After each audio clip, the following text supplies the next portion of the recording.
Dear students, this is Praveen Kumar Agrawal from Management Department, Rotary Institute of Management and Technology, Chandosi, welcomes you in today's lecture of Managerial Economics. In today's lecture, we will discuss the topic Factors Determining Price Elasticity of Demand. Previous lecture में मैंने आपसे methods of measuring price elasticity of demand को discuss किया था, जिसमें different methods हमने discuss किए थे, जैसे परसेंटेज मेथड था, point method, arc method and total outlay और टोटल एक्सपेंडिचर मेथड। आज के लेक्चर में हम डिस्कस करेंगे कि इलास्टिसिटी ऑफ डिमांड को अफेक्ट करने वाले या डिटरमाइन करने वाले कौन कौन से फैक्टर्स हैं। उन फैक्टर्स की हम एक डिटेल्ड स्टडी को यहाँ फॉलो करेंगे। तो क्या क्या फैक्टर्स हैं, इसके लिए पहले हम एक पॉइंट डिस्कस करते हैं।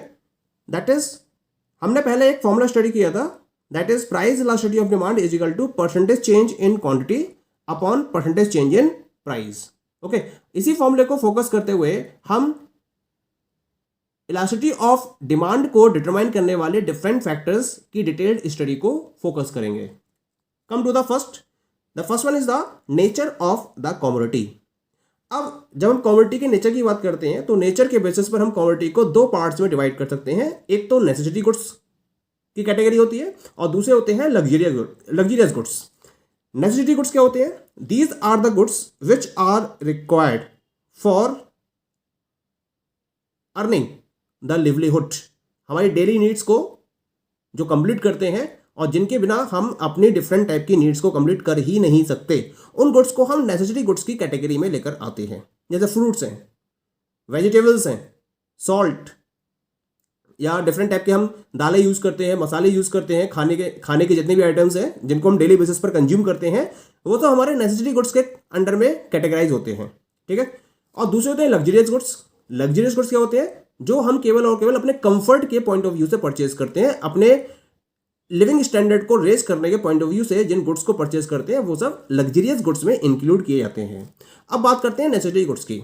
अगर नेसेसिटी गुड्स के प्राइजेस में थोड़ा सा चेंज किया जाए तो, या ज़्यादा सा भी चेंज किया जाए तो क्वांटिटी डिमांडेड में बहुत ज़्यादा इफेक्ट नहीं पड़ेगा। क्यों? क्योंकि इन गुड्स को हमें परचेज करना ही करना है। यानी कि प्राइस में बहुत ज़्यादा चेंज हुआ, उसके बाद भी क्वांटिटी में कम चेंज हुआ।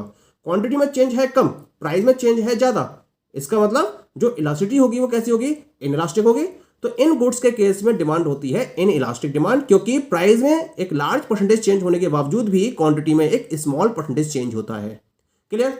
बात करते हैं लग्जरियस गुड्स की, क्योंकि लग्जरियस गुड्स क्या होते हैं? कंफर्ट के पॉइंट ऑफ व्यू से, स्टैंडर्ड ऑफ लिविंग के पॉइंट ऑफ व्यू से परचेज किए जाते हैं। यानी कि अगर इन गुड्स के प्राइस में चेंज किया जाएगा तो क्वांटिटी डिमांडेड में चेंज प्राइस के चेंज के मुकाबले ज्यादा होगा, और जब ज्यादा होगा इसका मतलब that demand will be elastic demand. एक बात ध्यान रखिए, अगर प्राइस में चेंज ज्यादा और क्वांटिटी में चेंज कम तो डिमांड होगी इनइलास्टिक। प्राइस में चेंज है कम और क्वांटिटी में चेंज है ज्यादा तो डिमांड होगी इलास्टिक। इसी पॉइंट को फोकस करते हुए हम बाकी के और फैक्टर्स को स्टडी करते हैं। Second factor is availability of substitutes. Substitutes की अवेलेबिलिटी के बेसिस पर हम इसको दो पार्ट्स में डिवाइड कर सकते हैं। या तो किसी कमोडिटी के सब्स्टिट्यूट्स अवेलेबल नहीं होंगे या फिर उसके सब्स्टिट्यूट्स अवेलेबल होंगे।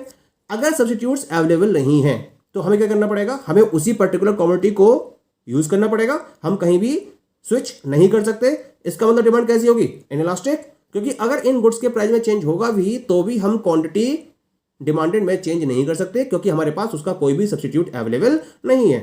इस वजह से डिमांड कैसी हो गई? इनइलास्टिक। अगर हम ये कहें कि किसी कमोडिटी के सब्स्टिट्यूट्स अवेलेबल हैं तो क्या होगा? सपोज कि टी का सब्स्टिट्यूट्स कॉफी अवेलेबल है। अगर टी के प्राइस बढ़ाएंगे तो कंज्यूमर्स कहां स्विच कर जाएंगे? कॉफी की तरफ। इसका मतलब टी की क्वांटिटी डिमांडेड में चेंज ज्यादा होगा। इसका मतलब जिन कमोडिटीज के सब्स्टिट्यूट्स अवेलेबल होते हैं उनकी डिमांड कैसी होती है? इलास्टिक डिमांड होती है उनकी। Clear? Now come to the third one, different use of commodity. Different use of commodity के दो पार्ट्स हो सकते हैं, या तो उसका बहुत कम यूज है या सिंगल यूज है, या फिर उसके बहुत ज्यादा यूजेस हैं। अगर सिंगल यूज है या फ्यू यूजेस हैं उसके, तो उस केस में अगर प्राइस को हम इंक्रीज करेंगे तो उसकी क्वांटिटी डिमांडेड पर बहुत ज्यादा फर्क नहीं पड़ेगा, क्योंकि उसका सिंगल यूज है या उसके बहुत कम यूजेस हैं। इसका मतलब डिमांड कैसी हो गई?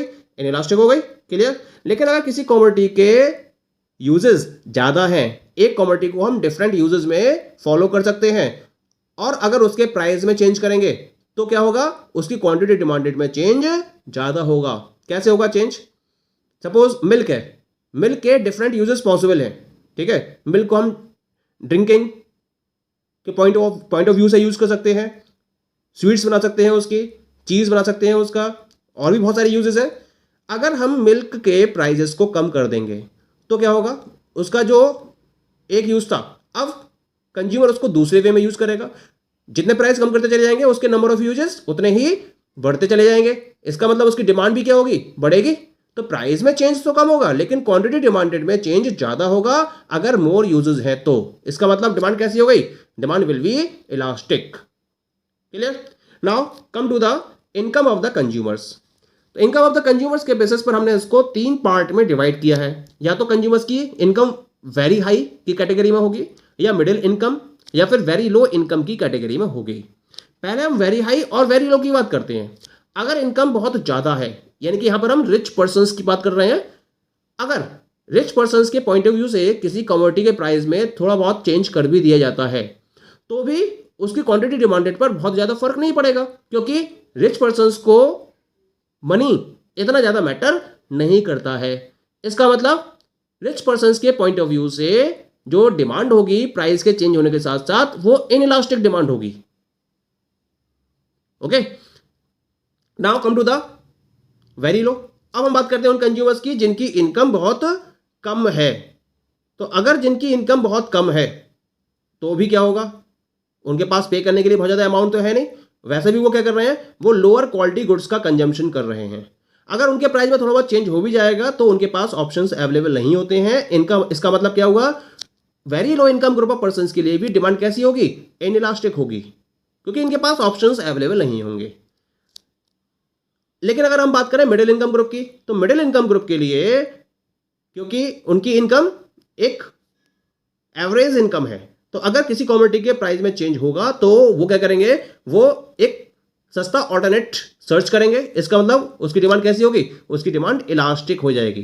जिसके पॉइंट ऑफ व्यू से, middle income group of consumers के पॉइंट ऑफ व्यू से डिमांड इलास्टिक हो जाएगी, क्योंकि अगर प्राइस में चेंज होगा तो वो एक सस्ता सब्स्टिट्यूट सर्च करेंगे जिसकी वजह से क्वांटिटी डिमांडेड में इफेक्ट ज़्यादा होगा। Clear? Now come to the next one, that is the postponement of the use. यानी कि अगर किसी कमोडिटी के यूज को या तो पोस्टपोन किया जा सकता है या पोस्टपोन नहीं किया जा सकता। अगर कंजम्पशन को पोस्टपोन नहीं किया जा सकता तो डिमांड कैसी होगी, इनइलास्टिक। यानी किसी कमोडिटी को अगर मुझे आज के आज ही यूज करना है, उसका कोई ऑप्शन नहीं है। जैसे मुझे वेजिटेबल्स कंज्यूम करनी है, कोई ऑप्शन नहीं है इसका, मुझे आज कंज्यूम करनी ही करनी है, मैं इसको पोस्टपोन नहीं कर सकता। मुझे भूख लगी है, I am hungry, then what I am in need of food, और फूड में ब्रेड चाहिए, मुझे रोटी चाहिए, तो इसकी कंजम्पशन को मैं पोस्टपोन नहीं कर सकता। तो इसका मतलब डिमांड कैसी होगी, इनइलास्टिक होगी। लेकिन अगर मैं किसी कमोडिटी के कंजम्पशन को पोस्टपोन कर सकता हूं, जैसे मुझे आज गोल्ड परचेज करना है, लेकिन मैंने सोचा कि आज महंगा है, कल सस्ता हो सकता है, तो मैं कल की डेट में परचेज करूंगा इसको, तो इसकी डिमांड को मैं पोस्टपोन कर सकता हूं। तो इसकी डिमांड कैसी होगी, it will be elastic demand. Clear? Now come to the next one. Next one is that is the habits of consumer. Consumer की हैबिट्स क्या हैं? या तो कंज्यूमर किसी पर्टिकुलर कमोडिटी का हैबिचुअल होगा या फिर हैबिचुअल नहीं होगा। Suppose the consumer is habitual of any of the commodity, तो डिमांड कैसी होगी, इनइलास्टिक होगी। कैसे? Suppose the consumer is habitual of alcoholic product, तो जो उस एल्कोहलिक प्रोडक्ट के हैबिचुअल हैं उनके पॉइंट ऑफ व्यू से डिमांड कैसी होगी, इनइलास्टिक। क्यों? क्योंकि एल्कोहल के प्राइजेस चाहे कितने ही बढ़ा दिए जाए लेकिन उसकी डिमांड पर बहुत ज़्यादा इफेक्ट नहीं पड़ेगा, क्योंकि उसको कंज्यूम करनी ही करनी है। इसी वजह से डिमांड कैसी होगी, इनइलास्टिक हो जाएगी। लेकिन अगर मैं बात करूं कि कंज्यूमर अगर हैबिचुअल नहीं है किसी कमोडिटी का, तो क्या होगा, उसके प्राइस अगर बढ़ेंगे तो क्वांटिटी डिमांडेड में चेंज ज़्यादा होगा, तो डिमांड कैसी आएगी, इलास्टिक डिमांड हो जाएगी। Clear? Next one is proportion of income spent on a commodity.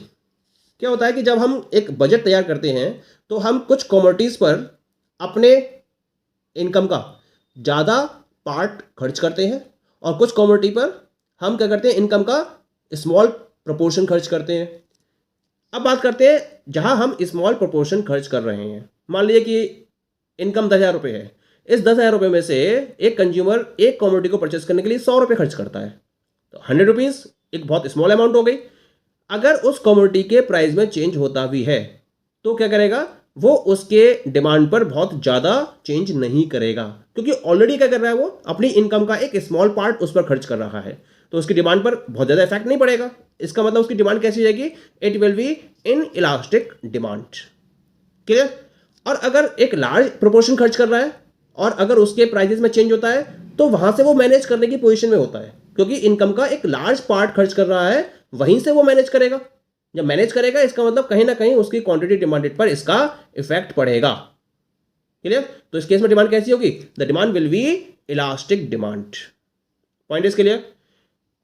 Now the next one is time period.